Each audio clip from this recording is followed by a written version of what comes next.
করবো আরেকবার। আহ, আহ, আমি এই বিষয় নিয়েই নজরুল ভাই যে কথাটা বললেন, IAEA, ইন্টারন্যাশনাল অ্যাটমিক এনার্জি, হ্যাঁ, যে আজকে আমরা দেখতে পাচ্ছি যে ইউক্রেন এবং রাশিয়া যুদ্ধে ইউক্রেনের কোনো একটা সময় হান্ড্রেডস অফ নিউক্লিয়ার ওয়ারহেড ছিল। আজকে যদি ইউক্রেনের সেই আপনার নিউক্লিয়ার ওয়ারহেড গুলো যদি থাকতো, তাহলে ইউক্রেন রাশিয়ার যুদ্ধ আজকে হতো এরকম আপনার যে একই অবস্থা। যদি পাকিস্তানের যদি আজকে যদি নিউক্লিয়ার ওয়ারহেড যদি না থাকতো, যেটা আপনার ফরাদ ভাই বলছিলেন, যে ঘাস খাবো তবু নিউক্লিয়ার ওয়ারহেড তৈরি করে ছাড়বো।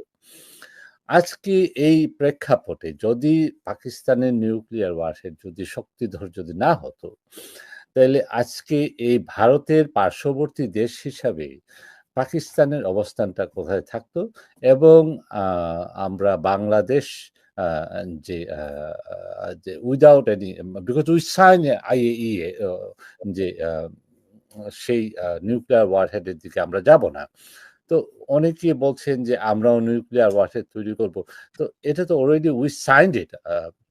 এবং বর্তমানে আমাদের যে প্রধান উপদেষ্টা ডক্টর ইউনূস সাহেব শান্তিতে নোবেল বিজয়ী, এবং ওনার আমরা প্রাউড করি ওনার সেই নোবেল প্রাইজ উইনার, এবং তাও শান্তিতে, এবং পার্শ্ববর্তী দেশের যে যুদ্ধ, নিউক্লিয়ার পাওয়ার যে দুইটা কান্ট্রি যুদ্ধ করতে যাচ্ছে, বা যুদ্ধের যে বাকযুদ্ধ হচ্ছে, আমরা সেই হিসাবে আমাদের প্রধান উপদেষ্টাকে আমরা কতটুকু যে 3-0, আপনার থেকে আপনার একটু জানতে চাচ্ছি যে ইফতেখার ভাই, যে 3-0 দিয়ে উনি আমাদের বাংলাদেশকে সেই ইয়ে থেকে দূরে রেখে, এই যুদ্ধ থেকে দূরে রেখে আমাদেরকে কতটুকু আগিয়ে নিয়ে যাবেন?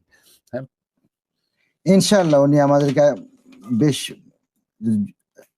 কতটুকু আগিয়ে নিয়ে যাবে। এখনো তো বিদেশ থেকে আমাদের ব্রেন আসতে শুরু করেছে।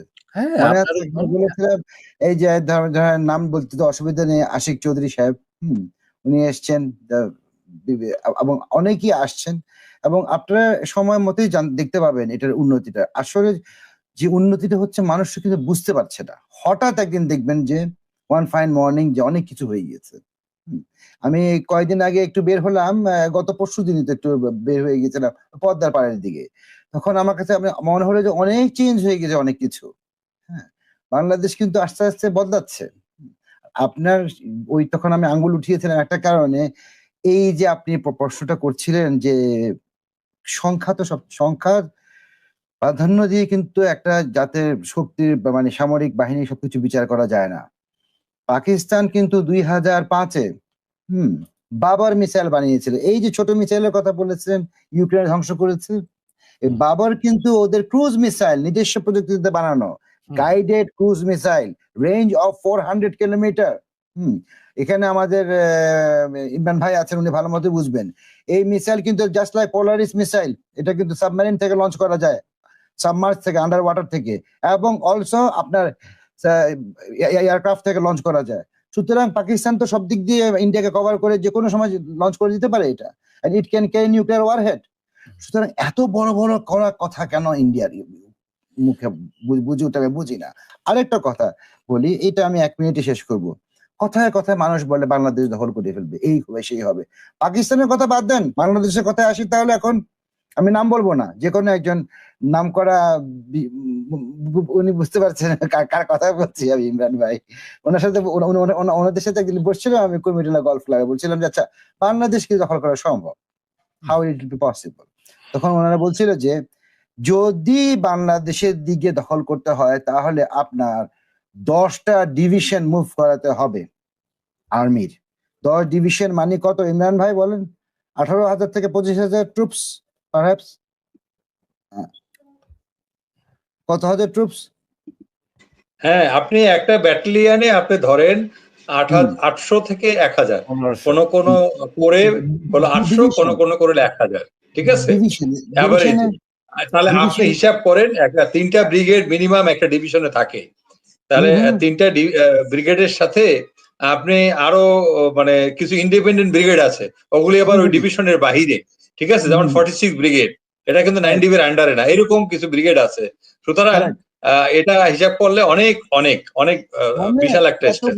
মুভ করতে গেলে বাংলাদেশের দিকে, তাহলে তো আপনার কাশ্মীর অরক্ষিত হয়ে যাবে। ওই সময় যদি ওখানে গন্ডগোল শুরু হয়, তারপরে আবার খালিস্তানে গন্ডগোল শুরু হয়, ওখানে সামাল দিবেন কি করে আপনি?